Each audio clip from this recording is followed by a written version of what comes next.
Hello दोस्तों, आप लोग कैसे हैं। उम्मीद करते हैं आप लोग स्वस्थ, सुरक्षित और अच्छे होंगे। साथ ही में आपकी एनपीसीएल के प्रिपरेशन भी अच्छी तरह से चल रही होंगी। अब आगे वीडियो बढ़ने से पहले मैं आपको एक बात बताना चाहता हूं कि इस चैनल को ज़रूर सब्सक्राइब कर लीजिएगा, क्योंकि हम एनपीसीएल के रिगार्डिंग जो भी इन्फॉर्मेशन होती है एग्ज़ाम रिगार्डिंग, चाहे आपको जो भी वो आपके पास वीडियो पहुँच सके आसानी से। ठीक है, चलिए हम लोग आगे बढ़ते हैं कि इसका सिलेबस साइंटिफिक असिस्टेंट का। सबसे पहले साइंटिफिक असिस्टेंट का देखते हैं सिलेबस क्या है। अगर साइंटिफिक असिस्टेंट का सिलेबस की हम बात करते हैं या एग्ज़ाम पैटर्न की बात करते हैं, तो साइंटिफिक असिस्टेंट में टोटल 100 मार्क्स का कोई एग्ज़ाम होते हैं। 100 में से 100 मार्क्स में मैंने 50 क्वेश्चन फर्स्ट स्टेज, इसका 2 स्टेज बांटा गया है। पहला स्टेज में 50 क्वेश्चन 100 मार्क्स आएगा, मतलब एक 2 मार्क्स का होता है। इसका नेगेटिव मार्क्स भी होते हैं। एक गलत आंसर में -1/2 काट लिया जाएगा, मतलब कि आधा नंबर काट लिया जाएगा। अगर हम आगे इसको बढ़ते हैं, इस पर और चर्चा करते हैं। यहाँ पर क्वालिफाइंग स्टैंडर्ड कहने का मतलब यहाँ जो क्वालिफाइंग स्टैंडर्ड है, यूआर के लिए 40% रखा गया है और अदर कैटेगरी के लिए 30%। कहने का मतलब है अगर आपका 100 मार्क्स फुल है तो उसमें मिनिमम आपको यूआर के लिए 40% लाना ही पड़ेगा, तब जाके आगे के लिए और भेजा जाएगा, जिसे इंटरव्यू, जिसको पर्सनल इंटरव्यू बोलते हैं, उसमें नहीं तो नहीं भेजा जाएगा। ठीक है, और 30% अदर कैटेगरी। लेकिन ये बात को गांठ नहीं बांध लीजिएगा कि हमको 40% ही लाना है, क्योंकि इसमें जब भी सेकेंड स्टेज के लिए भेजा जाएगा, जिसको पर्सनल इंटरव्यू बोलते हैं, तो हाईएस्ट से देखा जाएगा। हाईएस्ट से देखा जाएगा कि भाई हम सबसे मैंने कि हाईएस्ट किसका है, फिर किसका, फिर किसका, इस तरह से देखते हुए लोग लेके आएंगे। और एक पोस्ट के लिए 1:5 रेशियो में पर्सनल इंटरव्यू के लिए बुलाया जाएगा। एक पोस्ट के लिए 1:5 कहने का मतलब होता है कि अगर 11 पोस्ट साइंटिफिक असिस्टेंट का है तो टोटल 55 लोगों को ही शॉर्ट लिस्टिंग किया जाएगा। इसलिए ये ऊपर जो दिया गया परसेंटेज है, इस पर ध्यान न दे करके बल्कि मैक्सिमम टू मैक्सिमम नंबर लाने की कोशिश करिएगा। ठीक है, अब हम लोग इसके मेरिट पे बात करते हैं कि इसका मेरिट बनेगा कैसे। तो इसका मेरिट की अगर बात करते हैं ना, तो मेरिट बनने से पहले इसमें एक इंटरव्यू होता है। इंटरव्यू वही 100 मार्क्स का, जैसे एग्जाम 100 मार्क्स का हुआ तो इंटरव्यू 100 मार्क्स का हुआ।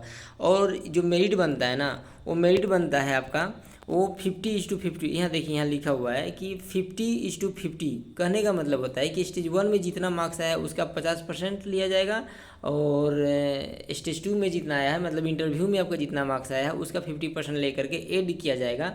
उसके बाद मेरिट बनाएगा, जिसका सबसे ज़्यादा मार्क्स आएगा ऊपर से, उसी तरह से इसको मेरिट बना दिया जाएगा। जैसे कि एग्जाम्पल लेके आपको हम बताए हैं, यहाँ पर देखिए आपको एक एग्जाम्पल लिए हैं कि एग्जाम्पल में ये है ना कि स्टेज 1 में मान लीजिए कि आप 70 मार्क्स लाते हैं और इंटरव्यू में 80 मार्क्स लाते हैं। तो अगर 70 मार्क्स इसमें लाए ना, तो आपका इसका आपका 35 मार्क्स जुटेगा। और स्टेज 2 की अगर बात करते हैं तो आपका इसका 40 मार्क्स। अब दोनों को अगर ऐड करेंगे ना तो मेरा 75 मार्क्स आ जा रहा है। मतलब कि हमारा जो टोटल फुल मार्क्स का लाएगा एग्जाम में कि मेरा 75 मार्क्स आया है, और इसी पर मेरा मेरिट बनेगा। ठीक है, ये रहा साइंटिफिक असिस्टेंट का।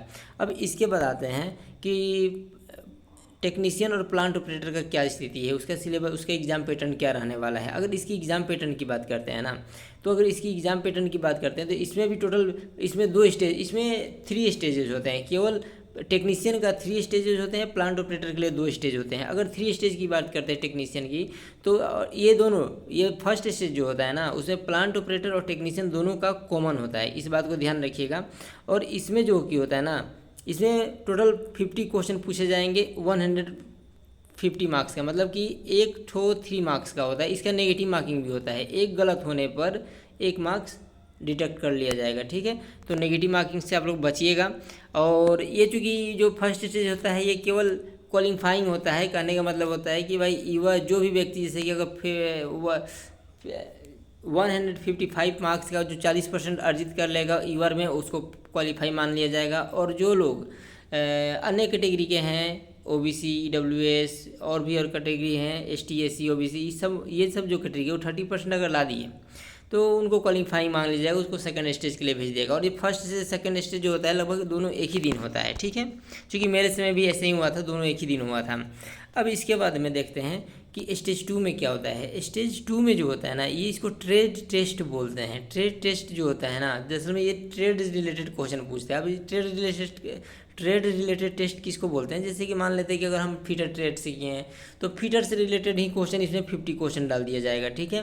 अगर कोई प्लांट ऑपरेटर किया है, प्लांट ऑपरेटर का जो फॉर्म भरा है उसको आईएससी, अच्छा इसमें आईएससी लेवल का क्वेश्चन पूछा जाता है। यहाँ लिखा हुआ है इसका नोटिफिकेशन में 10th लेवल, इन 10th लेवल का बहुत कम और आईएससी लेवल का ज़्यादा पूछ दिया जाता है। इसलिए आईएससी का जो भी बुक्स होते हैं, बुक आप रीड किए हैं उसको अच्छी तरह से रीड कर लीजिएगा, जो नोट्स बनाए उसको अच्छी तरह से प्लांट ऑपरेटर के लिए पढ़ लीजिएगा।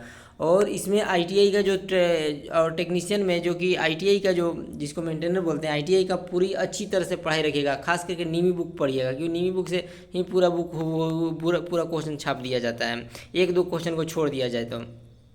अब इसकी बात करते हैं तो टोटल इसमें भी 50 मार्क्स का होते हैं, सॉरी 150 मार्क्स का होंगे। एक 3 मार्क्स का होगा और 50 क्वेश्चन पूछे जाएंगे, मतलब 50 गुणे 3 150 मार्क्स का ही भी होगा। और मेरिट इसी मार्क्स पर बनता है, ठीक है, मेरिट इसी के मार्क्स पर बेसिस पे बनता है। और इसमें लेकिन एक चीज़ और इसमें ध्यान रखिएगा कि इसमें भी नेगेटिव मार्किंग है। एक गलत कीजिएगा तो 1 नंबर काट दिया जाएगा, बड़ा प्यार से 1 नंबर काट दिया जाएगा, इसलिए नेगेटिव करने की कोशिश न कीजिएगा, ठीक है। अब आगे की बात करते हैं हम। यहाँ स्किल टेस्ट जिसको स्टेज 3 बोलते हैं, इसमें क्या होता है ना, इसमें ये केवल टेक्नीशियन बी के लिए होते हैं, जो कहने का मतलब जो मेंटेनर के लिए भर रहे हैं, जो आईटीआई रिलेटेड है, और जो प्लांट ऑपरेटर है उनके लिए ये टेस्ट नहीं होता है।